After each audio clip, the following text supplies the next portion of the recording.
রয়েছে, দোলনা রয়েছে, নানা ধরনের শৌখিন সজ্জায় একেবারে মোড়ানো রয়েছে সেই বাড়ি। তৃণমূল বিধায়ক দিলীপ মণ্ডলের বাড়িতে পুলিশ এবং দিলীপ মণ্ডলের এই প্রাসাদোপম বহুতল এবং বাগান বাড়ি, বাগানে ময়ূর সহ বিভিন্ন প্রজাতির পাখিও রয়েছে সেখানে। তৃণমূলের তার বাড়িতে রয়েছে সুইমিং পুল। কৈলান বিষ্ণুপুরে তৃণমূল বিধায়ক দিলীপ মণ্ডল বাড়ির বাইরে মোতায়েন করা হয়েছে কেন্দ্রীয় বাহিনীর জওয়ান।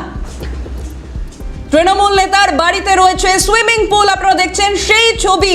একাধিক নানা প্রজাতির পাখি থেকে শুরু করে একেবারে সেখানে ময়ূর, একেবারে প্রাসাদোপম সেই বাড়ি, সাজসজ্জা, সেখানে সুইমিং পুল রয়েছে, সেখানে একাধিক গাছ রয়েছে, দোলনা রয়েছে, নানা ধরনের একেবারে শৌখিন জিনিসপত্র দিয়ে এই বাগান বাড়ি সাজিয়ে তোলা হয়েছে তৃণমূল বিধায়ক দিলীপ মণ্ডলের এই বাগান বাড়ি। সেখানেই পৌঁছেছে পুলিশ এবং ইতিমধ্যেই বাড়ির বাইরে কেন্দ্রীয় বাহিনীর জওয়ানরাও ঘিরে রেখেছে এই বাড়ি।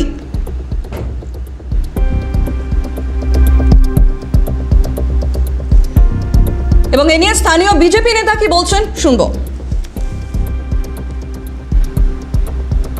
দিনের সন্ত্রাস কায়েম করেছেন, যিনি বিষ্ণুপুরের দীর্ঘ 15 বছর ভোট হতে দেননি, সেই দিলীপ মণ্ডলের বাড়িতে পুলিশি হানা হচ্ছে। দুদিন আগে উনি নাম করে করে বলেছিলেন পেটে পা তুলে নাড়ি ভুঁড়ি বের করে দেবে। উনি হুমকি দিয়েছিলেন মেরে দেওয়া, প্রাণে মেরে দেওয়া। কিন্তু আমাদের এই সরকার, মাননীয় মুখ্যমন্ত্রী শুভেন্দু অধিকারীর নেতৃত্বে সরকার সেদিনকেই ঘোষণা দিয়েছিল, আমরা কোনো সন্ত্রাসের সাথে আপোষ করব না। একদম সেইভাবে আজকে দীর্ঘক্ষণ ধরে আমরা দেখছেন যে পুলিশি অভিযান চলছে। আমরাও এই সরকার বা আমরা বিজেপি পার্টির পক্ষ থেকে বলছি, এর শেষ দেখে ছাড়বো। উনি কত বড় ক্রিমিনাল, উনি কীভাবে সন্ত্রাস আর কায়েম করতে পারেন, শেষ দেখে ছাড়বো। স্থানীয় সূত্রে জানা যাচ্ছে কৈলানে দিলীপ মণ্ডলের বাড়িটি একেবারে প্রাসাদোপম বাড়ি। পুলিশের অনুমান অনুযায়ী বিধায়কের দুটি মোবাইল ফোন এখনো বাড়ির ভেতরে রয়েছে এবং সে কারণেই বাড়ির পাশাপাশি বাগান এবং সেই এলাকাতেও তল্লাশি চালানো হচ্ছে। তদন্তকারীরা ইতিমধ্যেই এই গোটা বাড়িকে ঘিরে রেখেছে এবং ঘিরে রেখেছে কেন্দ্রীয় বাহিনীর জওয়ানরা। বিশাল লোহার গেট পেরিয়ে এই বাড়ির ভেতরে ঢুকলে রয়েছে একাধিক সাজসজ্জা, শৌখিন সাজসজ্জা। গোটা বাড়ি জুড়ে একেবারে বাগান বাড়ি তৈরি করা হয়েছে। বাড়ি নাকি রিসর্ট তা দেখে বোঝার উপায় নেই। বাইরে থেকেই বাড়ি দেখলে মনে হবে রিসর্ট।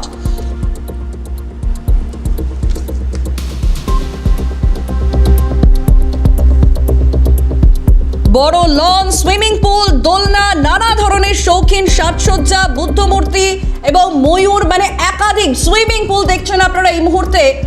মানে এটা একজন তৃণমূল বিধায়কের বাড়ি নাকি একটা 5 স্টার হোটেল, তা রীতিমতো ভাবার বিষয়।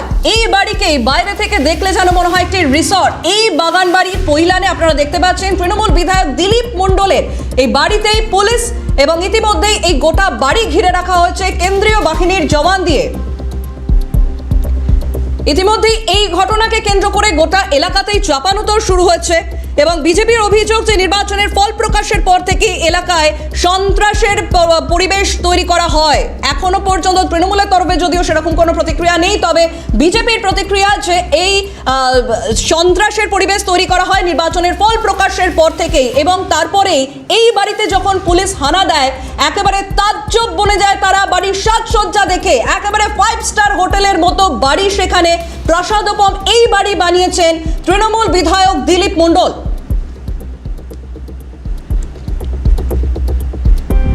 এক এক করে তৃণমূল নেতাদের বাড়ির যে ছবি আমাদের সামনে আসছে, সেই ছবি রীতিমতো তাক লাগানো। কিছুদিন আগেও আমরা দেখেছিলাম হাওড়াতে তৃণমূল নেতার একেবারে সুড়ঙ্গের ভেতর সেখানে একেবারে প্রাসাদ বানিয়ে রেখেছেন তিনি। সেই ছবিও সামনে আসে, হু হু করে ভাইরাল হতে শুরু করে সেই ভিডিও। এবং তারপরে এই কৈলানের বাড়ি, সেই বাড়িও আপনারা দেখছেন, একেবারে বিশাল জায়গা নিয়ে এই বাড়ি বানানো হয়েছে, বাগান বাড়ি বানানো হয়েছে। সেই বাড়ির সাজসজ্জা দেখলে একেবারে তাক লেগে যায়। তৃণমূল নেতাদের বাড়ি।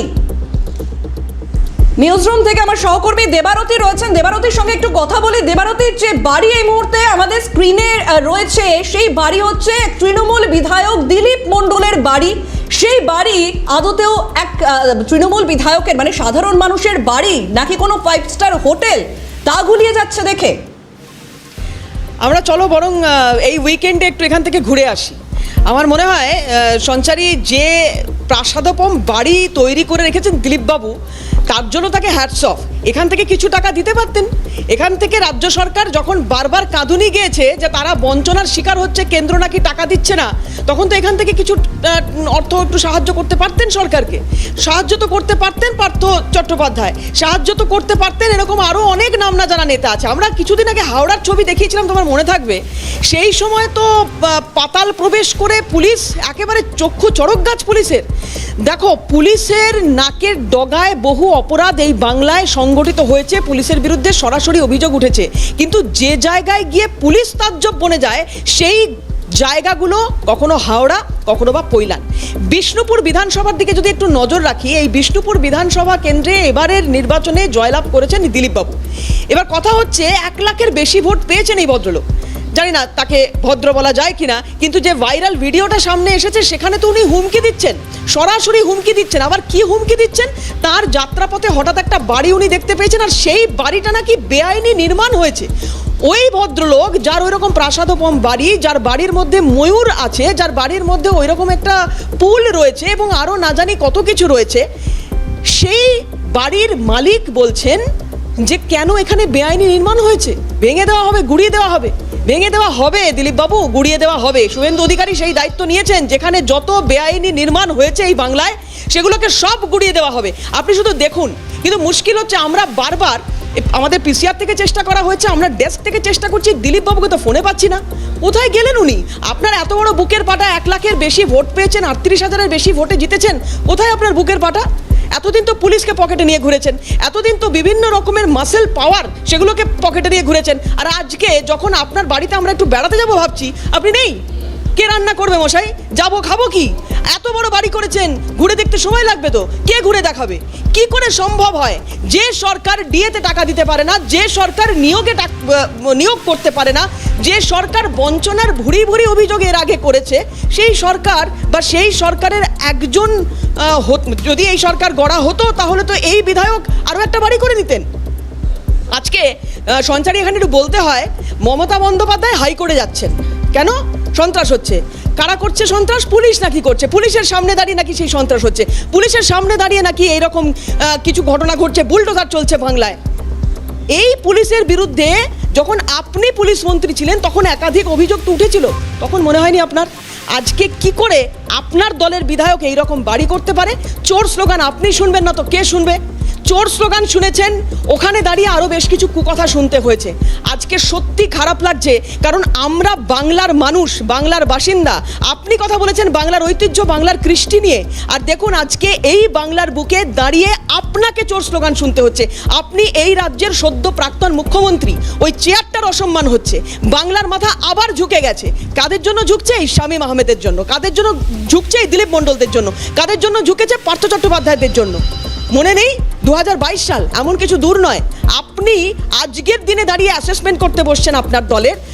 আজকে আপনার মনে হচ্ছে এই কথা 2 দিন আগে, 2 বছর আগে, 5 বছর আগে আপনার মনে হয়নি যে কি করে পার্থ চট্টোপাধ্যায়ের বান্ধবীর খাটের নিচ থেকে অতগুলো টাকা পাওয়া গেল? কোনোদিন সেই সময় অ্যাসেসমেন্ট করেছেন? ওপেন খেলতে দিয়েছেন অভিষেক বন্দ্যোপাধ্যায়কে, যা বলেছেন কর্পোরেট কালচারে দল চালাতে। এই আপনার কর্পোরেট কালচারে দল চালানো, এই অভিষেক বন্দ্যোপাধ্যায়ের কর্পোরেট কালচারে দল চালানো, যে কর্পোরেট কালচারে একজন বিধায়ক তিনি বলছেন যে নির্মাণ হয়েছে, ভেঙে দেব। কে আপনি? কি আপনার ক্ষমতা? আপনার বাড়িটা যেভাবে তৈরি হয়েছে তার হিসেব যদি আজকে আপনার কাছে চাওয়া হয়, আপনি দিতে পারবেন? সুইমিং পুল, ময়ূর, কিভাবে সম্ভব? একটা বাড়ির মধ্যে সঞ্চারী, আমার অবাক লাগছে এটা ভাবতে যে এই সরকারটা 15 বছর ধরে বাংলাটাকে শেষ করে দিয়ে গেছে, শেষ করে দিয়ে গেছে। বাংলার ঘুরে দাঁড়াতে গেলে যে কত সময় লাগবে, শুভেন্দু অধিকারী তার মতো করে আপ্রাণ চেষ্টা করছেন, নতুন মন্ত্রিসভা আপ্রাণ চেষ্টা করছে, সর্বোপরি প্রধানমন্ত্রী নরেন্দ্র মোদী তিনি সর্বতভাবে সাহায্য করছেন। কিন্তু তারপরে আজকেও বাংলার বুকে যে বাচ্চাটা জন্মাচ্ছে, যে শিশু জন্মাচ্ছে, তার মাথায় 1000 কোটি টাকার ঋণ। কিভাবে সম্ভব? বেআব্রু করে দিয়ে গেছে বাংলাটাকে এই তৃণমূল সরকার। আজকে সমস্ত কিছু ভুলে গিয়ে আপনি কালো কোট পরে চলে যাচ্ছেন হাইকোর্টে, কালো কোট পরে চলে যাচ্ছেন সুপ্রিম কোর্টে। কিভাবে সম্ভব? কি চাইছেন আপনি? কি দাবি করছেন?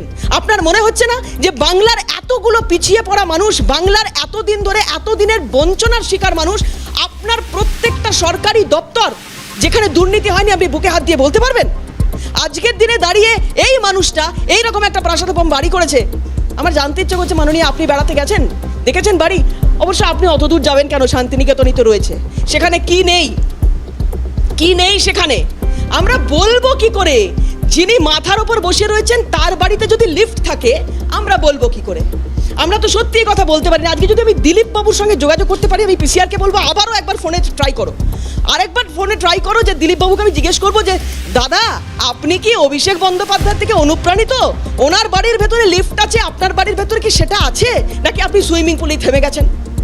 আমার জানতে ইচ্ছা করছে আজকে যে আপনার অনুপ্রেরণাটা কার, কোথা থেকে অনুপ্রেরণা পেয়েছেন? মমতা বন্দ্যোপাধ্যায় আপনার অনুপ্রেরণা, নাকি অভিষেক বন্দ্যোপাধ্যায় আপনার অনুপ্রেরণা? আমি এখানে সঞ্চারী যখন পয়েন্টগুলো লিখছিলাম আমি শেষ করতে পারছি না, আমার পাতা শেষ হয়ে যাচ্ছে, আমি বুঝতে পারছি না যে দেবারতী এই মুহূর্তে অভিজিৎ সরকার রয়েছেন আমাদের সঙ্গে ফোন লাইনে, বিষ্ণুপুরের বিজেপি প্রার্থী, তিনি রয়েছেন ফোন লাইনে। দেবারতী, অভিজিৎ বাবু, আমার খারাপ লাগছে আপনার জন্য যে আপনাকে কি ফেস করতে হয়েছে। আমি বুঝতে পারছি দাদা, যে বিধায়ক এখান থেকে জিতেছেন, 38,000 বেশি ভোটে জিতলেন, কিভাবে জিতলেন আমার তো আজকে প্রশ্ন করতে ইচ্ছে করছে। আপনারা কতটা অত্যাচারের শিকার? আরেকবার বলুন। আপনারা কতটা অত্যাচারের শিকার এই মানুষটার দ্বারা, এই দিলীপ বাবুর দ্বারা কতটা অত্যাচারিত হয়েছেন আপনারা? দীর্ঘ 20 বছর ধরে এই বিষ্ণুপুরের ম্যাক্সিমাম অঞ্চলে ভোটই হতো না, এবং এবছর যেহেতু একটু সেন্ট্রাল ফোর্স কড়াকড়ি করেছিল, আমরাও জানতাম যে আমরা জিতবো। সাধারণ মানুষের অকুণ্ঠ ভালোবাসা আমরা পেতে পেতে একটা আত্মবিশ্বাস তৈরি হয়ে গেছিল, এবং আমরাও প্রতিটা অঞ্চলে যেতে শুরু করি। সেখানে গিয়ে মানুষের আর্তনাদ শুনতে পাই, তারা চোখের জলে আমাদেরকে বারবার আকুতি মিনতি করতো যে এইটার ওই অবস্থার পরিবর্তন আনার জন্য।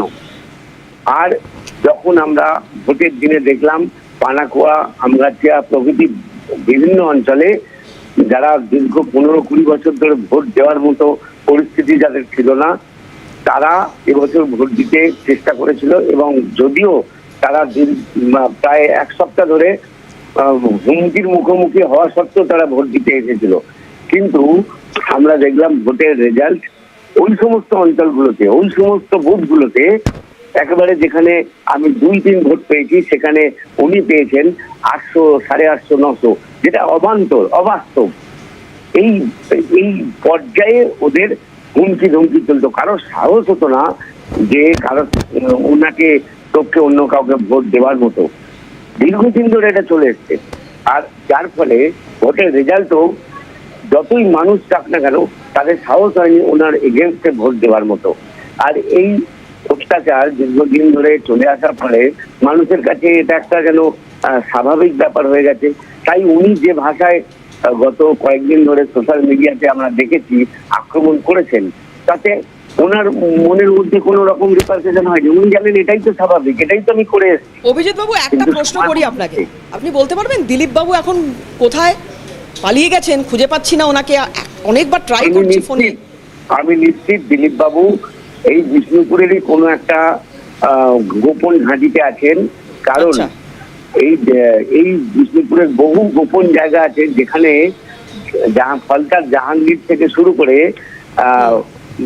নৈহাটি বা দুনিয়ার মজদুর এক হওয়ার মতো দুনিয়ার দুষ্কৃতি এক হবে, অন্তত এই ডায়মন্ড হারবার মডেল সেই কথা বলছি। হ্যাঁ, বিভিন্ন জায়গার দুষ্কৃতীরা এসে সেন্টার নেয়, এবং দিলীপ বাবু হচ্ছেন ঘাঁটি।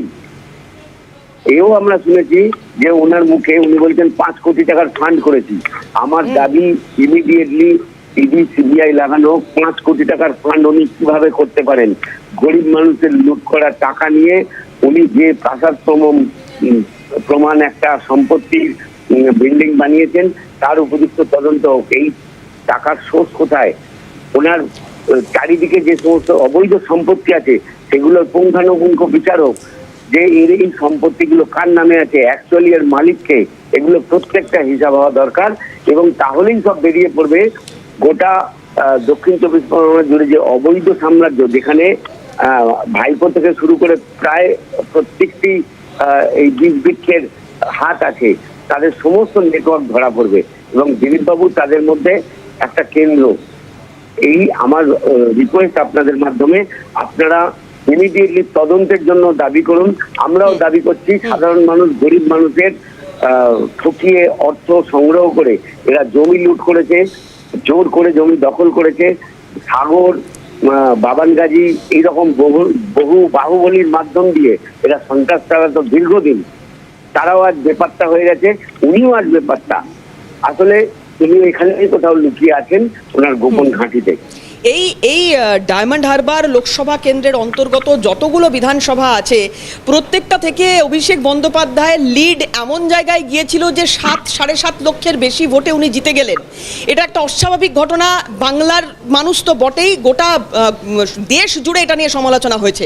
তো আমি জানতে চাইছি, একদিকে বিষ্ণুপুরে আমরা দেখছি ছবি, আমি জানি না আগামী দিনে এই ব্যক্তি তিনি ধরা পড়বেন কিনা বা কত দ্রুত ধরা পড়বেন, এবং ফলতা আগামী সময় নির্বাচন রয়েছে খুব গুরুত্বপূর্ণ, এই জায়গায় দাঁড়িয়ে কি হতে চলেছে অভিজিৎ বাবু, আপনাদের কি অ্যাসেসমেন্ট? ফলটা তো আর ওরা কিছু করতে পারবে না, জাহাঙ্গীর ঘরবন্দি হয়ে গেছে। আর জাহাঙ্গীর ঘরবন্দি হওয়ার কারণে ফলটা আমরা কমসে কম 1 থেকে 1.5 লক্ষ ভোটে জিতবই। আর সেইভাবে আমরা সবাই মিলে ফলটাতেই এখন কাজ করছি। আর দ্বিতীয় যে বিষয়, এই যে আপনি সন্ত্রাসের কথা বললেন, এরা ছিল এক একটা তোলাবাজ, এবং এদের প্রত্যেকের থেকে 25% নিজেরা রেখে 75% ভাইপোকে দিত। এদের এই সিস্টেমটা জাহাঙ্গীর এসিজের যে অঞ্চলটা ছিল, যেটা বুদ্ধবাবু তৈরি করে দিয়েছিলেন, সেই অঞ্চলটা পুরো সমস্ত কারখানা প্রায় বন্ধ করে দিয়েছে। এলাকার কোনো লোকের কাজ নেই, বজবজটাকে ছাড়খাড় করে দিয়েছে জাহাঙ্গীর। এবং ঠিক দিলীপবাবু এখানে জমি মাফিয়া হওয়ার দরুন সমস্ত এলাকার মানুষের জমি কেড়ে নিয়ে তাদের কোনো জায়গায় অল্প দাম, কোনো জায়গায় অবৈধভাবে জোর করে দখল করে নিয়ে সন্ত্রাস চালিয়ে তাদেরকে ভিটে মাটি ছাড়া করেছে, এবং সেই জমিগুলো বিভিন্ন প্রমোটারকে দিয়েছে, প্রজেক্ট তৈরি হয়েছে আর কোটি কোটি টাকা কামিয়েছে। দিলীপ বাবুর ওই যে বাড়ির পিছনে যে প্রজেক্টটা দেখা যাচ্ছে, যেটা আপনারা ক্যামেরায় দেখাচ্ছিলেন, ওই প্রজেক্টটার সমস্ত কিছু কন্ট্যাক্ট দিলীপ বাবুর নিজের ছিল। আপনারা এগুলো তদন্ত করান, এগুলোকে বলুন, আমরা দাবি করছি, এবং এগুলো তদন্ত করলেই বুঝতে পারা যাবে যে গোটা দক্ষিণ 24 পরগনা জুড়ে এদের নেটওয়ার্ক কত স্ট্রং, এবং এরা সাধারণ মানুষকে কিভাবে দিনের পর দিন ঠকিয়ে আসছে।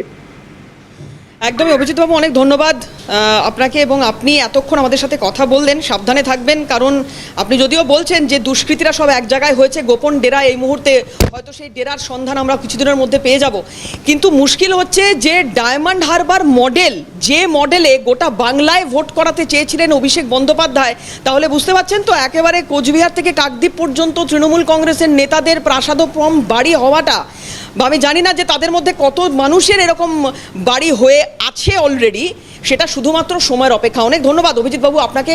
অভিজিৎ সর্দার এই মানুষটি যিনি বিজেপির হয়ে প্রতিদ্বন্দ্বিতা করেছিলেন বিষ্ণুপুর বিধানসভা থেকে।